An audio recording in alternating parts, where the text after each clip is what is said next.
క్రోధినామ సంవత్సర శుభాకాంక్షలు. ఇప్పుడు కుంభరాశి. ధనిష్ట 3-4 పాదాలు, శతభిషం 4 పాదాలు, పూర్వాభాద్రాలలోని 3 పాదాలని కలిపి కుంభరాశి కింద మనం వ్యవహరిస్తాం. అక్షరాల్లోకి వస్తే గు, గే, గో, సా, సి, సు, సే, సో, దా అనేటువంటి అక్షరాల్ని మొదటి అక్షరంగా కలిగిన వారిని కూడా కుంభరాశి కింద పరిగణించవచ్చు. ఈ కుంభరాశి వారికి ఆదాయం 14, వ్యయం 14, రాజపూజ్యం 6, అవమానం 1. ఈ రాశి వారికి 4వ స్థానంలో గురువు, 1వ స్థానంలో శని, 2వ స్థానంలో రాహువు, 8వ స్థానంలో కేతువు సంచారం చేత వారి వారి యొక్క వృత్తి, ఉద్యోగ, వ్యాపార వ్యవహారాల యందు చాలా జాగ్రత్తగా మెలగవలసి ఉంటుంది.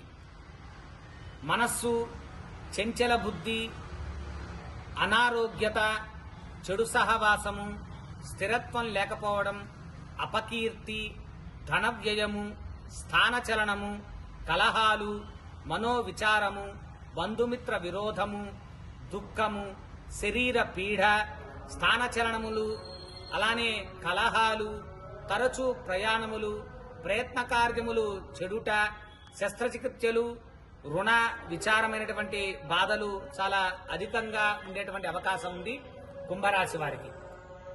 అలానే ధనలాభం, శరీర లాభము, కీర్తి, ప్రజలలో మాట పలుకుబడితనము, సర్వత్రా అనుకూలంగా ఉండుట, బంధుమిత్ర సహకారము, శుభకార్యచరణము, సంతానమునకు అభివృద్ధి, కోర్టు వ్యవహారాల యందు ఆలస్యముగా విజయము, విదేశీ సంచారము, జాయింటు వ్యాపారముల కన్నా సొంతగా వ్యాపారం చేసుకోవడం చాలా మంచిది. అలానే స్త్రీలకు నూతన వ్యక్తుల పరిచయాల ద్వారా కావలసినటువంటి పనులు నెరవేర్చుకోగలరు. వ్యవసాయ రంగాల వారికి పంటలు ఫలించి ఆదాయము చేకూరుస్తుంది. అలానే ఫ్యాన్సీ, కిరాణా, వస్త్ర వ్యాపారులకు నూతన ఉత్పత్తుల ద్వారా వ్యాపార అభివృద్ధి చేసుకుంటూ లాభాన్ని గడిస్తారు.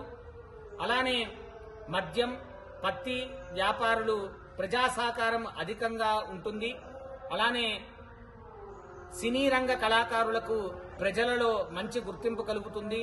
పురోహిత, జ్యోతిష్య, వాస్తు పండితులకు సామాన్యముగా ఉంటుంది. వైద్య, న్యాయవాద, ఇంజనీరింగ్ వ్యాపారులకు ఆదాయం అధికంగా ఉంటుంది.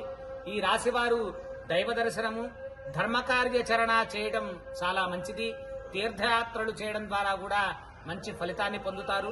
అలానే ఈ రాశివారు, కుంభరాశి వారు సుందరకాండ పారాయణం, రామరక్షా స్తోత్రం, అలానే విష్ణు సహస్రనామ పారాయణం ఇత్యాదివి చేయడం ద్వారా కొంత శుభ ఫలితాల్ని పొందుతారు. అంటే కుంభరాశి వారికి సంవత్సరం కొంత ఇబ్బందిగా ఉంది అని చెప్పి మనకు తెలుస్తోందన్నమాట.